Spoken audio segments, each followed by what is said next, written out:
I'm Jesse. And I'm Tyrone. We're New World Sound. And this is the making of our track, Flute, with Thomas Newson. Okay, so we've got open the initial flute concept. So how it sort of started off was it didn't start off as like a big room track. It started off as an experimental genre. We were playing around with ideas, and I heard the Mariah Carey track, actually. It's Like That, I think it's called.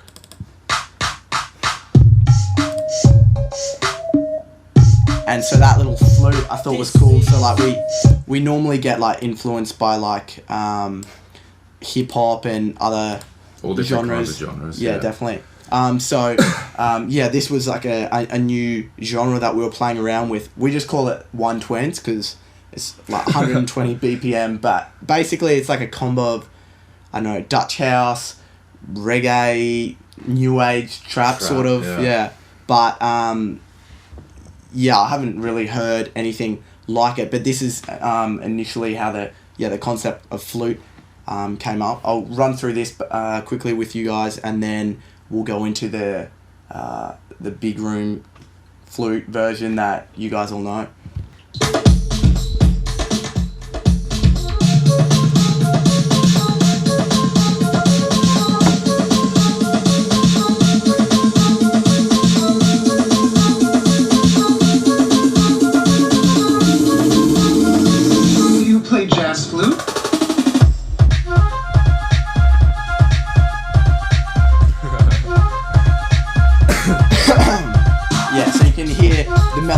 Similar to what ended up being flute, except this is straight, and it was kind of cool. We wanted to do something that was sort of jumpy, and how the flute goes up and down was really makes it bounce. So it's sort of the original Flute Melody sort of complemented to this style, because the kicks jump into the fifth. It's it's jumping, and that jumping like makes the flute really bounce when it's going off and on, and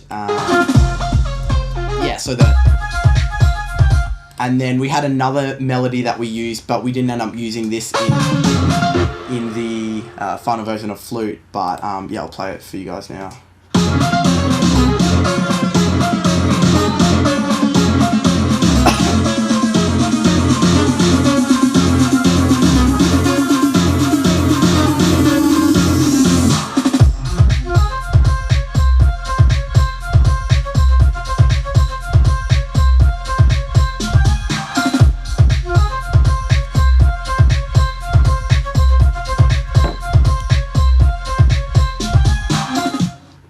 Too easy. So that's basically how the concept of flute came about. That track, we can't sort of mention what's happening with that at the moment, but stay tuned for Jazz Flute. This is the version that we did with Thomas Newson. We have been releasing on the same label as Thomas Newson, Be Yourself, and In Charge, Marco V's label, for the past 2 years. We had our first release. Our first release that was on Be Yourself, and like supported by Tiesto, which was cool. That's sort of how we hooked up with Thomas. I'll just basically run you through how we started the project and a few cool things that we do in our production to sort of make it sound different, and a few things that I haven't heard of other producers doing that can fatten up your sounds and make your projects help you guys in yours too. Yeah, definitely.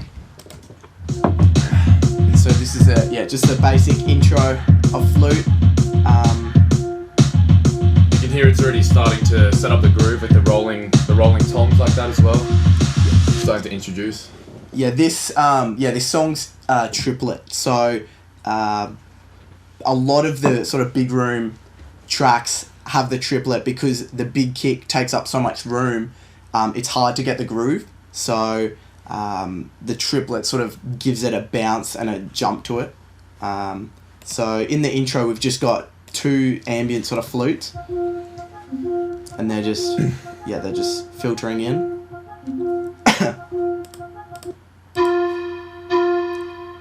And we've just got a simple reverb on one, the lower flute. And the flute is just it's flute pan in dance orchestra in Nexus. And we didn't actually play the flute and record it.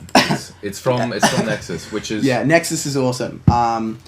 It's cool for like starting off if you want to sort of get an idea out and then go back and sound design and change the sounds later. It's cool to finish a track really quickly, because we like to sort of at least get the idea done as soon as possible, so that we don't lose like the original feeling when we get it, because inspiration can hit you at any time. So we want to sort of make sure that we get the track done in that feeling, because it's really hard to sort of find that initial inspiration again. Exactly, and then try and come back and do the same thing.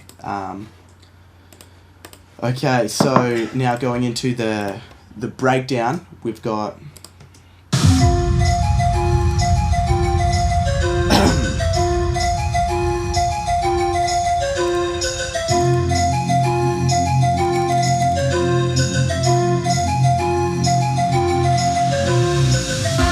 Okay, so there we've got like the initial flute melody, and for that we've used the flute pan, so it's a different flute, because we try and always make the breakdowns have less energy, so that the drops, when they kick in, they really hit hard, and so also we've got the velocity down on the flute as well, and that also was because this flute, it does like a random trill when you hit it hard,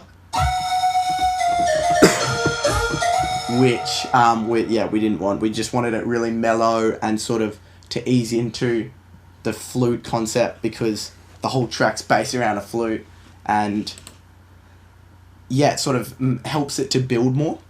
And for the actual flute melody, we actually used, we start off with a bass line, usually for all our tracks. In the breakdown, we start off with a bass line. And for this particular one, it's just a standard minor breakdown. It's in F minor. So the progression was basically the bass line for it. The progression was just F, B flat, C sharp, C, and the melody was based around that. So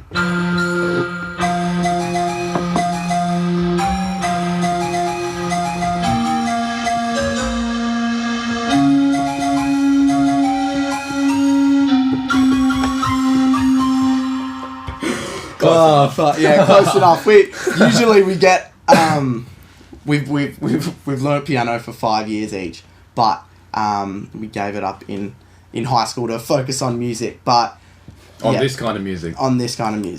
But basically we like using the piano roll a lot, because you can do cool things that you just can't play. You can't play physically. Like, so for example,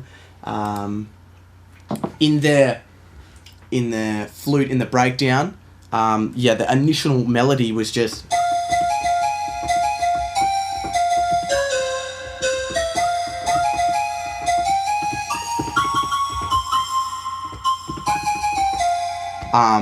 so those were the notes, but we thought it was kind of boring, so we wanted something to, I don't know, make it interesting in the breakdown.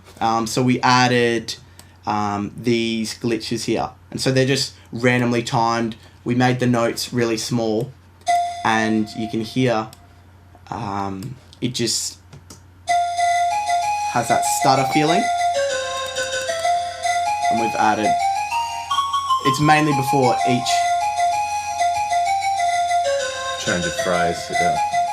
Okay, so for the flute melody, how we usually write melodies is we come up with a progression first, or a bass line that is part of a progression, and then we'll build the melody on top. And we usually play the basic sort of melody in, and then we tweak it in the piano roll, because you can do some really cool things in the piano roll that you can't do. You just physically can't. Yeah, you can't physically play. And I'll explain that a bit later. But yeah, so the flute melody, I'll just jump over to the piano now. The flute melody, we basically started off with the bass line, which was just F, B flat, C sharp, C. And then the flute melody was just...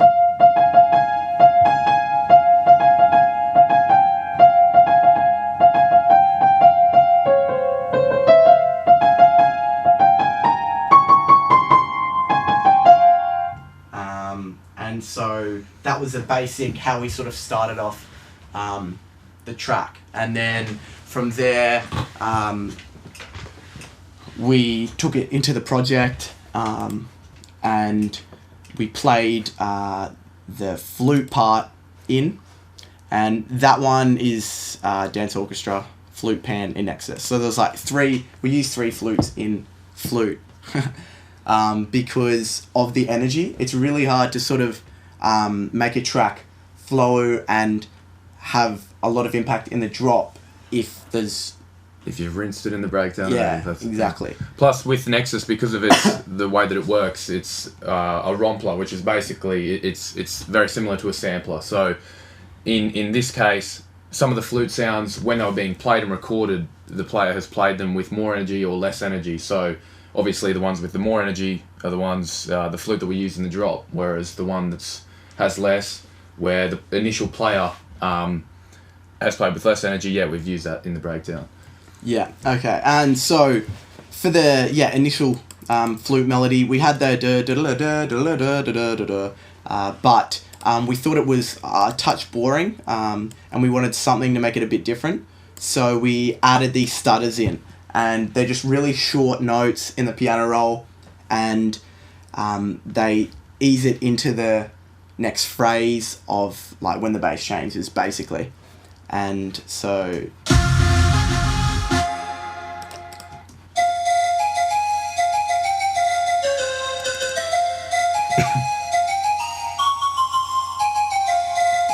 which we thought sounded pretty cool.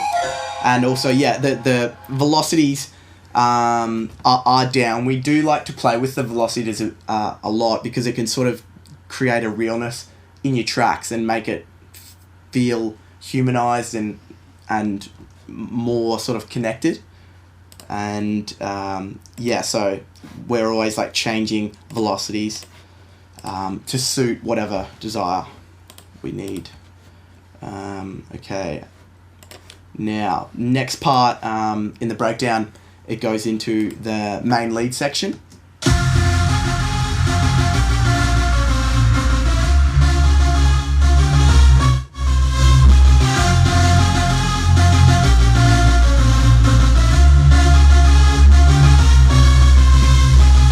And so here you can hear the bass line, which we played earlier. It's just a standard bass in Nexus that we've... it's a lead actually in Nexus, and we filter it down, and... it makes that really cool kind of... It's like that swelling kind of... swelling bass line. And then for the leads, it's basically 4 leads, and they're all playing a touch different. Some are playing chords, some are just playing the leads. So there's the flute, then there's lead 1, lead 2, lead 3, and the last lead. You'll notice too that each of the layers obviously has its own kind of role within, the chords themselves. So they're each doing, a different things. And taking up a different sort of space. You'll notice too that we don't use too much sort of processing on individual channels too, because if the sounds if they fit together and they work well, then they shouldn't need too much to make them gel. They should lend You know, a lot let themselves of recover. the production process is choosing sounds that fit well together. So for example, we don't have 4 massive leads because they're not going to fit together. It's going to be a lot harder. We're going to need to surgically EQ them to make them all connect. We want the path to make them all gel sort of naturally, and so for that we have like, this is sort of the strongest sound, and I'll go through like how we process that in a bit to make, if you're looking how to make fat leads and such, and then each part has its desired, some are for sound, some are for like the punch, the low end punch of the lead. Some add white noise, which creates fatness. So yeah, they've all got their own individual job to do, I guess. We use buses quite a lot in our tracks, and the buses basically, they do a few things. They can help fatten your sound, and they also help improve your mix and remove the muddiness. And that's because they're all going to one send that's getting fed into the master, because it can get really grubby if you've got reverb and delays on like every channel. So we've basically got 3 reverb delays, 3 reverb buses, sorry. We really like the Space Designer. It's just a standard Logic plugin, and that's basically like our main room sort of reverb, and we always filter out the bass on our buses if it's a reverb or delay, and a little bit of the top just so it doesn't take away from the sparkleness of the main lead, yeah. And then this is something that we haven't told any producers really, but we'll let you guys know, and it just helps to fatten up really any sort of sound, because what it's doing is it's a bus that makes it really wide, and it's pushing it really wide and EQing it a touch. So basically what we've got on there is we've got the Waves doubler. Absolutely love this plugin. Then we've got the S1 imager, pushing it even more, just to really get the width, while also keeping the original sound. Yeah, the original sounds in the, say if the original sound's in the center, it's just creating it on the sides to make it really full sounding. It might not suit if in a drop scenario where you want the lead to be dead center. Yeah, be dead center. Mono. And then just an SSL EQ, just boosting around a K. And so I'll show you with and without it. So this is just standard without it.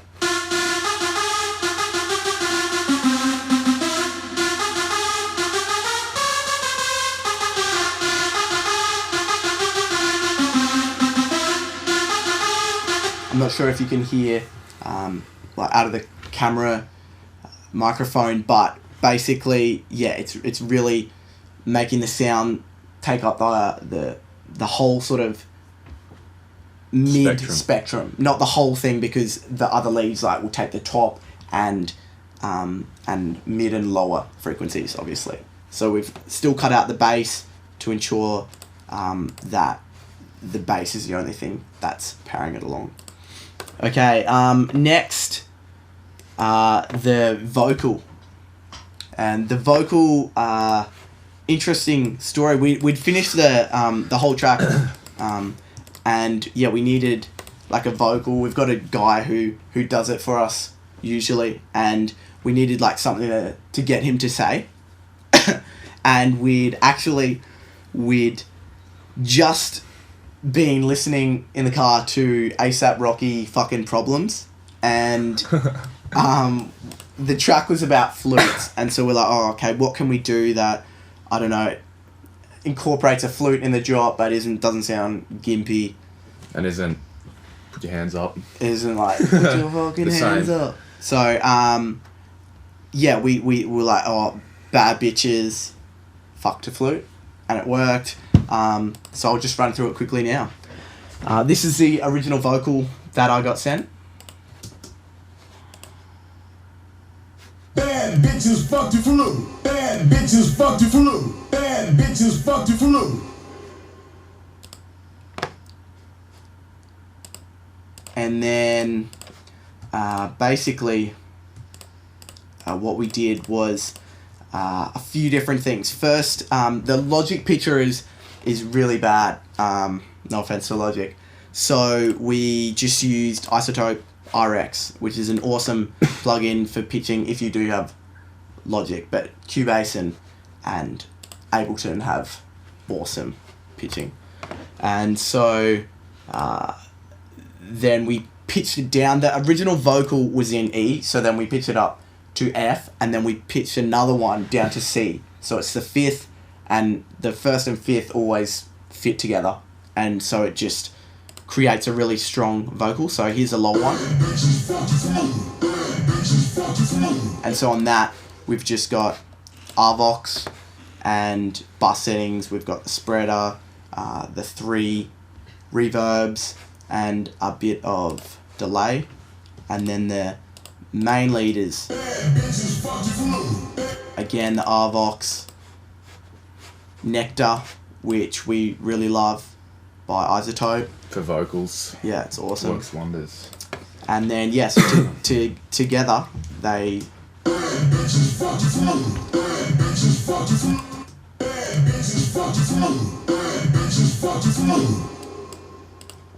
Okay, so next is the drop. And so basically, it's really hard to make a normal instrument, especially a flute that is quite mellow sounding, have enough energy in the drop and compete with synthesizers that have a lot more sort of strength to the sound. And a lot of it has to do with the kick and how the kick and the lead flute sound interact. The lead flute sound is, it's in Nexus, it's flute ensemble. And so basically what we've done is added a touch of overdrive. We do really like the Logic Overdrive, but it's really important to filter out the frequencies you don't need, because the overdrive is going to push the bad ones out a lot. So filter out the bottom end, the muddiness, and add just a touch to the highs. Again, we've just got a Waves API adding high frequencies around 10K. You will notice as well there's not too much on that channel as well. It's still that flute still had a lot of energy. Like, it was still the most energetic flute sound. So yeah, from the beginning you're working with a sound that does lend itself the best to a high energy dance tune. And it is full velocity in the drop. So like before it was just green velocity, it was like 60 or something. And so yeah, it's full velocity in the drop, so it does have enough energy.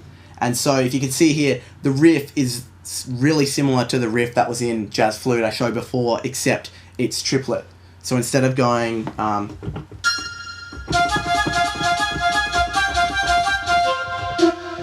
instead of going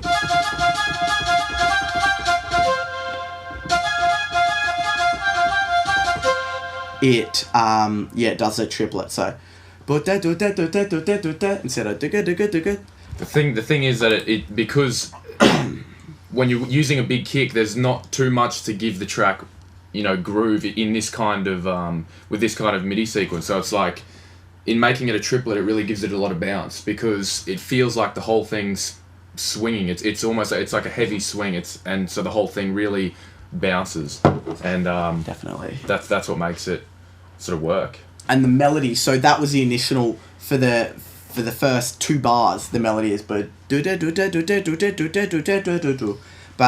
it got really boring if that kept playing over and over again, because it's for the whole drop. So then we had the contrasting melody, so it goes and I don't know, that sort of just worked. And then that's 4-bar melody, and that was the basic melody for the drop. The really cool part, I guess, that a lot of people sort of mentioned is the start. And initially we had the same as Jazz Flute. It just went is just simple sort of triplet lock to the grid, but Ty had the awesome idea to add notes, a lot of notes in where they're not sort of supposed to be. So it's not locked to, like, we've just like manually dragged them in by hand, so it sounds like someone's actually like playing. a real flute. Sounds like a real flute, but and I guess that's why I've been asked a few times if like who played the flute, but it's really just our first show. We got asked to stand up and Who's play. playing the flute? Who's playing the flute? No one's playing the flute. Okay, so now we're moving on to the kick, which is really important for this particular track because it gives it a lot of energy and really complements the flute nicely.